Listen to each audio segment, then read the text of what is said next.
Hello and welcome. This video is part of a series exploring statistical techniques and methods in kinesiology. Specifically, we will be exploring simple linear regression. Let's cover the basic setup for this analysis. Our data consists of two variables. One variable representing the metabolic intensity of participants in units of metabolic equivalence or METs, and another variable representing movement intensity from a waist-worn accelerometer in units of activity counts, with both variables measured concurrently during a three-stage treadmill test among a sample of adults. The total sample size was 50, with 3 data points per participant, one at each treadmill stage corresponding to speeds of 4.8, 6.4, and 9.7 kilometers per hour. These data are completely synthetic in nature, which means these data do not come from actual participants, but instead were created artificially. That said, these synthetic data were generated from summary estimates contained in the published article by Friedson et al. Cited here. In this case, our research question asks whether activity counts per minute from a waist-worn accelerometer is associated with metabolic intensity in METs during a three-stage treadmill test. Within a null hypothesis significance testing framework, our null hypothesis is that mean activity counts per minute from a hip-worn accelerometer is not significantly associated with metabolic intensity during a three-stage treadmill test. And our alternative hypothesis is that mean activity counts per minute from a hip-worn accelerometer is significantly associated with metabolic intensity during a three-stage treadmill test. Before beginning the analysis, let's briefly review the assumptions associated with this test. The first assumption, there should be a linear relationship between our variables. The second assumption, each observation within the sample should be independent of every other observation. Now in this case, this specific assumption is violated as each participant has 3 observations from a single treadmill assessment, which at face value implies dependence between observations within participants. That said, the publication from which these synthetic data were derived was published over 25 years ago, and at that time it was still quite common to use simple linear regression even with violations of the independence assumption. As such, we will assume the data sufficiently adhere to this assumption despite the concerns I just raised. The third assumption, the model residuals should have constant variance, also known as homoscedasticity or homogeneity of variance. And the fourth assumption, the model residuals should exhibit normality with errors independent and identically distributed around a mean of 0. For this example, we will initially assume linearity and independence of observations. Let's now perform our example simple linear regression analysis in R. To begin with our simple linear regression analysis using R running within RStudio, we need to read in the data.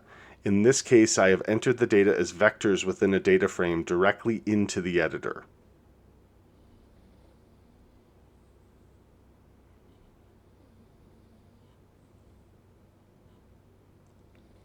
We will then explore the LM function by placing a question mark before it within the editor, and when this line is run, you will see function documentation appear in the help pane at the lower right.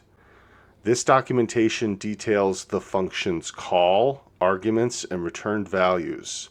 Of note, LM is the primary base function used for fitting linear models within R, with simple linear regression being one of the most straightforward cases of a linear model. Next, we can fit the model by regressing METs on counts, by placing METs first in the LM call, and following that by a tilde and then counts. Considering our data are contained within a data frame, we pass the name of the data frame, dat in this case, to the data argument in the LM function. This entire call is preceded by mod.1, the object that will contain the results from the fitted model, and R's assignment operator, which is the less than symbol followed by a dash.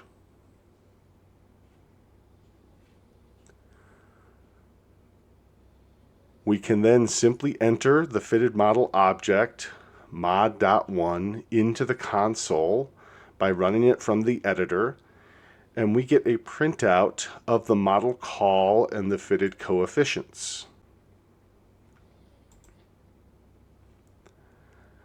Passing mod.1 directly to the summary function, yields a more useful output, providing the call, model coefficients, overall model f-test, and r-square values.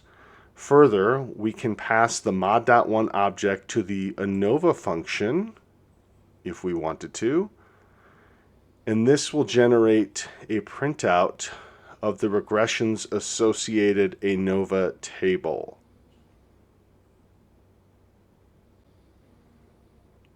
So in this case, ANOVA mod.1, and here is the ANOVA table.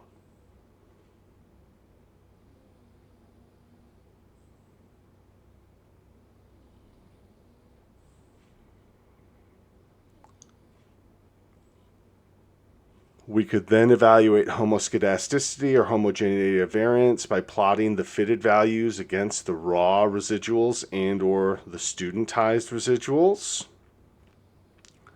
The first plot will be against the raw residuals. The second will be against the studentized residuals, with a likely preference in many cases for the latter of these two, the fitted values against the studentized residuals.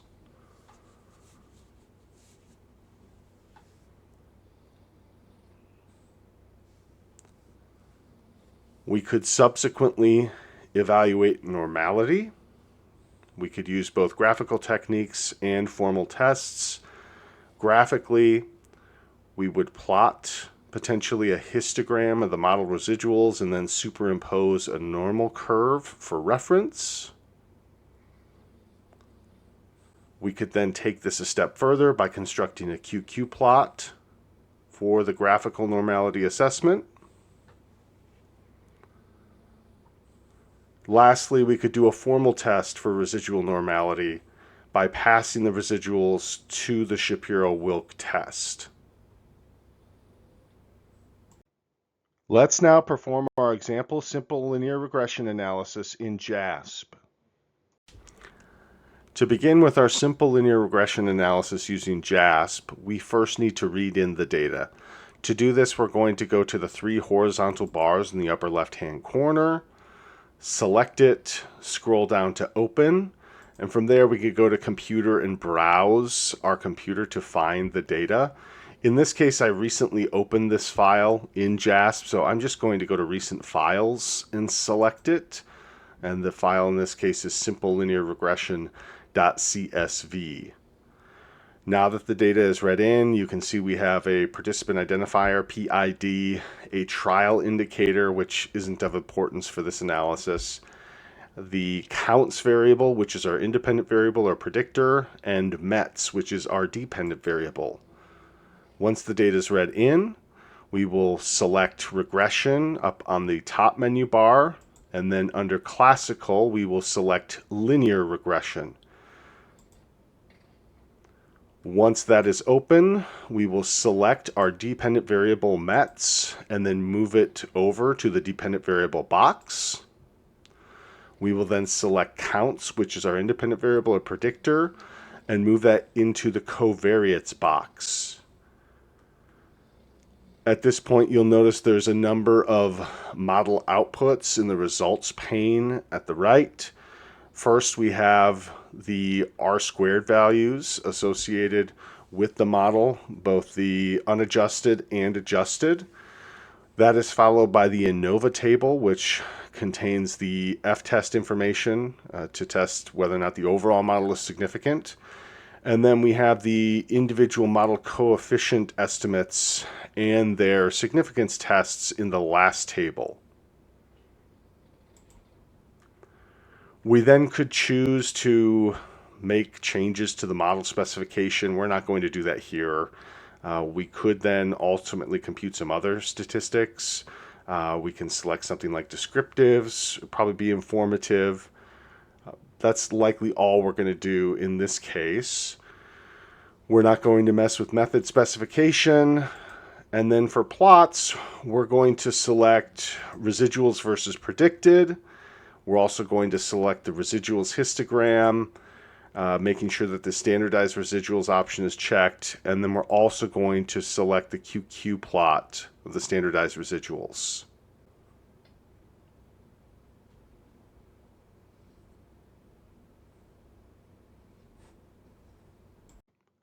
Let's now interpret the output of our statistical analysis.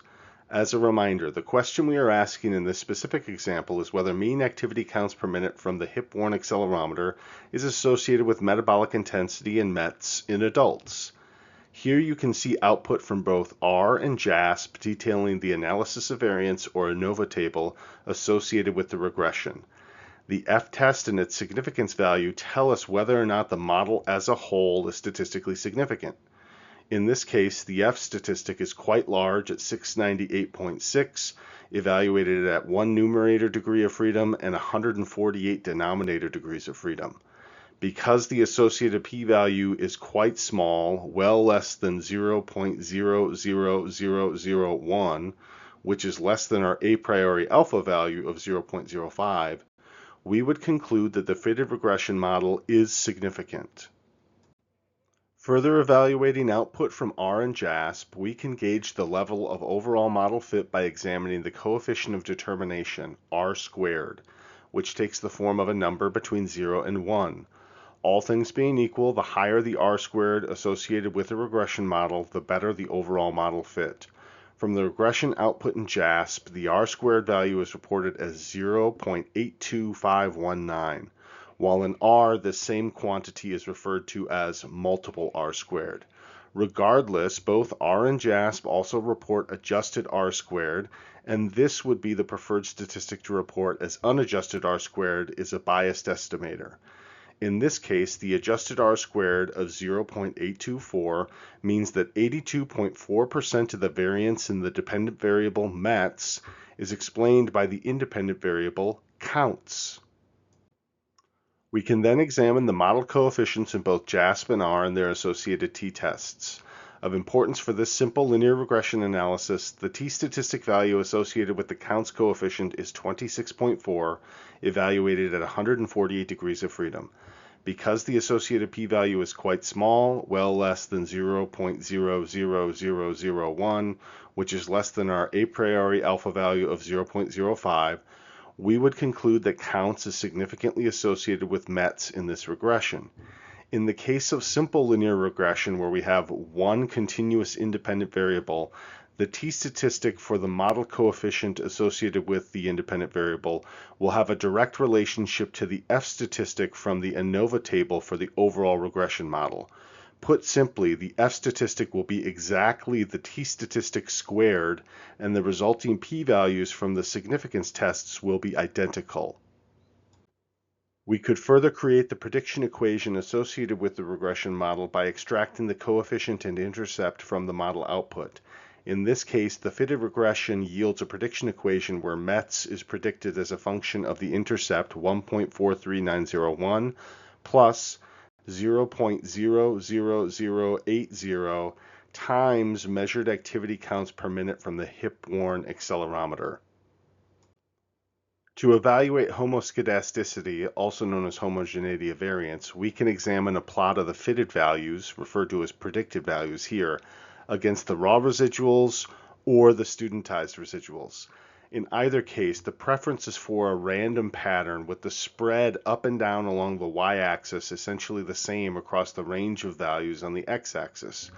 We would not want to see any cone shapes or discernible ridges in the plot. Overall, this plot does not demonstrate strong evidence for a violation of homoscedasticity. As such, we will conclude that the fitted model adheres to the homoscedasticity assumption. For assessing normality of the residuals, the histogram of the residuals looks fairly symmetric and likely normal with a mean centered at 0. Further assessment of the QQ plot clearly shows the observations lining up directly on the line of identity, with some observations deviating a bit at the ends of the distribution.